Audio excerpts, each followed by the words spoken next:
It is July 6, 2013. At Incheon International Airport in Seoul, an Asiana Airlines Boeing 777 is preparing for Flight 214. This long-haul journey will take the plane and its passengers across the Pacific Ocean to San Francisco in California.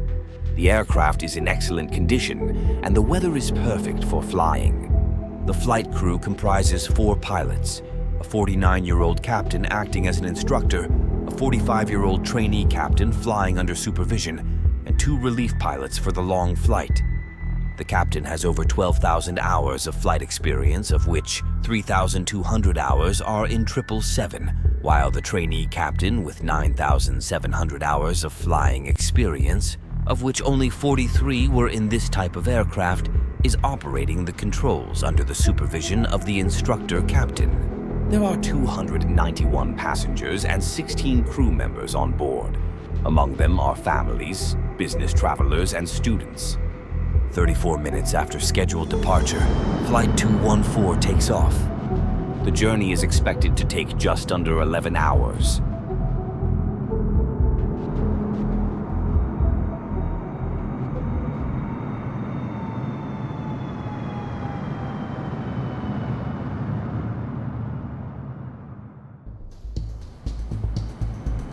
The flight proceeds smoothly. The weather is clear, and there are no technical malfunctions reported during the long journey across the Pacific Ocean. For the passengers, it's a time to relax. Some are engrossed in in-flight movies, while others enjoy stunning views outside the window. After a few hours of cruising, Asiana Airlines 214 begins its descent into San Francisco International Airport.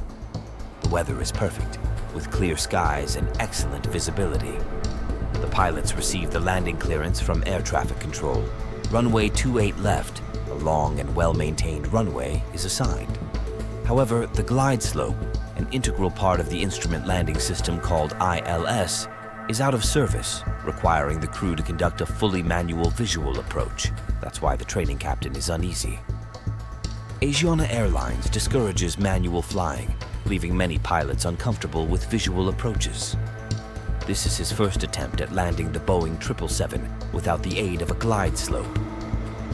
When the aircraft descends below 10,000 feet, the pilots begin to configure the aircraft for landing. The descent checklist is completed, and the aircraft continues towards the runway threshold. At 500 feet, the aircraft begins to decelerate rapidly without the pilots realizing it. Below the minimum safe speed for landing, the aircraft is now too low and too slow, creating a perilous situation.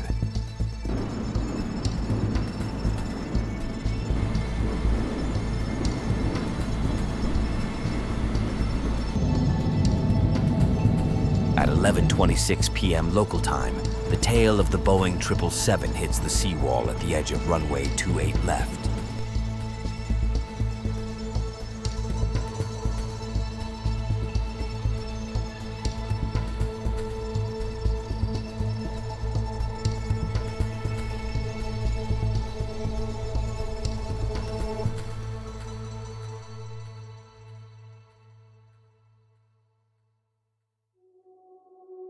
After the incident, emergency services were immediately dispatched to the crash site. More than 180 people were injured, some in critical condition.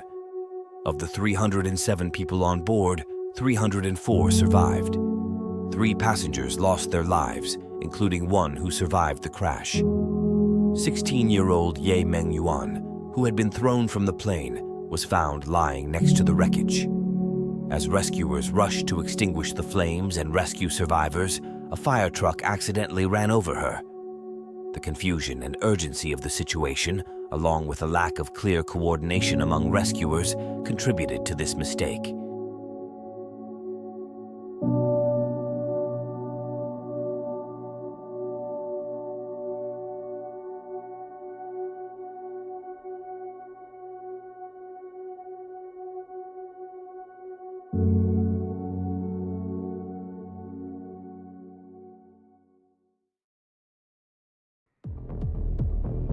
Flight 214 was the first leg of a scheduled 2-day trip with a layover in San Francisco and was also a training flight for the trainee captain.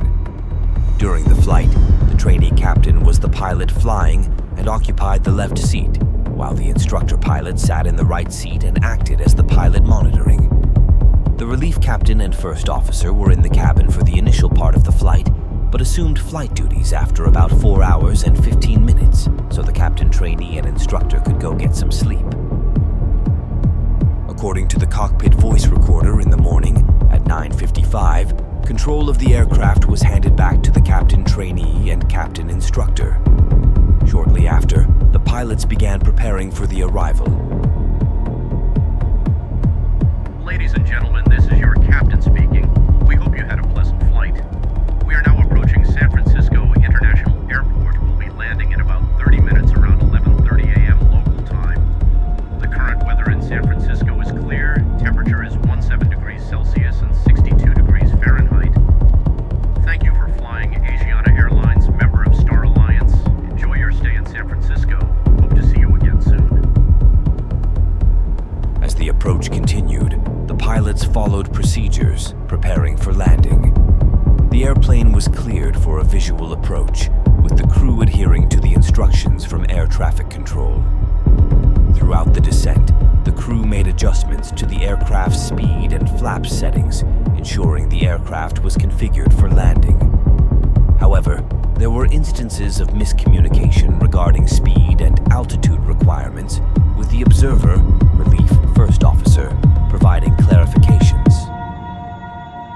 By the time the aircraft was about 5 nautical miles from the runway, it was descending at a rate of about 1,000 feet per minute and had already exceeded the desired glide path by about 400 feet. Despite these discrepancies, the crew continued the approach, adjusting the aircraft's flaps and speed as required. During the final moments of the flight, the observer reported seeing 2 white lights and 2 red lights on the precision approach path indicator, known as poppy lights, as the aircraft descended through 500 feet above the runway. After passing this altitude, the observer lost sight of the runway and poppy lights through the cockpit windshield. At 500 feet, the pilots noticed the aircraft was slightly below the proper glide path and saw 1 white light and 3 red lights on the poppy, which means that the aircraft was slightly low. The flying pilot was concerned that allowing the poppy lights to reach 4 red would indicate being too low, resulting in a failed approach and potential embarrassment. To avoid this, he lifted the nose of the aircraft upwards, which caused the speed to drop. At about 200 feet, the pilot monitoring noted the airspeed was 120 knots and saw 4 red lights on the poppy, suspecting the autothrottle was not working. In reality, it was in hold mode, requiring manual throttle adjustment, which pilot flying did not initiate. This reflects a broader issue. He misunderstood the functionality of the auto flight system. He believed the autothrottle would resume control automatically, even after manual override in the other mode, and was unaware that the system needed re-engagement to manage airspeed, so without being aware of it, the pilot set the engine's power to idle. At 11:27 a.m., the aircraft's electronic voice announced 100, and the captain instructor called for increased speed. In response, the trainee captain increased the power at the throttle. Moments before impact, the stick shaker activated. The pilot monitoring called out "go around," but it was too late. The impact with the seawall occurred at 11:28 local time, contributing to the death of 3 passengers.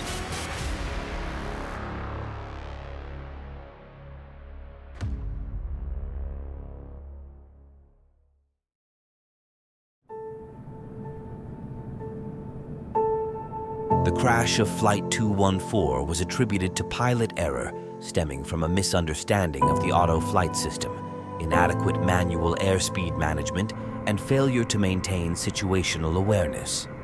This incident underscores the need for enhanced pilot training on automation systems, clearer interface designs to reduce complexity, and fostering better mental models of aircraft automation.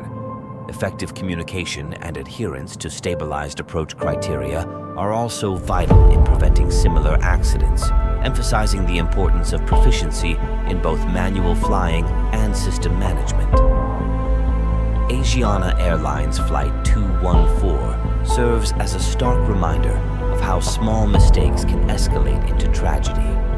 It highlights the delicate balance between human skill and automation in modern aviation.